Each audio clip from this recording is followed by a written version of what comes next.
Hey everyone, today I'm diving into the latest leak about the Vivo V40e 5G. If you're eyeing a new smartphone, you might want to stick around for this one.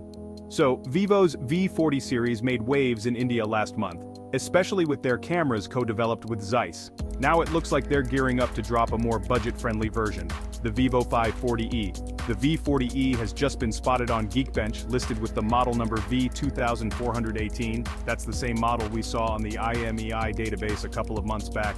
According to Geekbench, the device racked up a multi-core score of 2,334 points and a single-core score of 916. What's really exciting is the processor. The Geekbench listing hints that the V40e might feature the Snapdragon 6 Gen 1 chipset. This is the same chip used in its predecessor, the Vivo V30e, but it looks like it could be slightly overclocked to 1.96 GHz compared to the usual 1.8 GHz speed.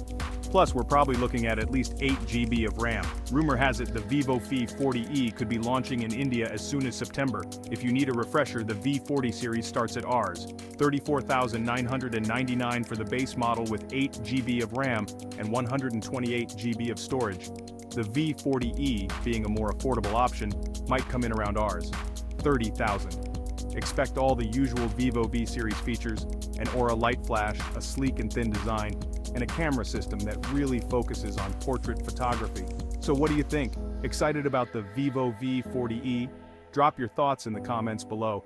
Don't forget to like, subscribe, and hit the bell icon for more tech updates. Catch you in the next one.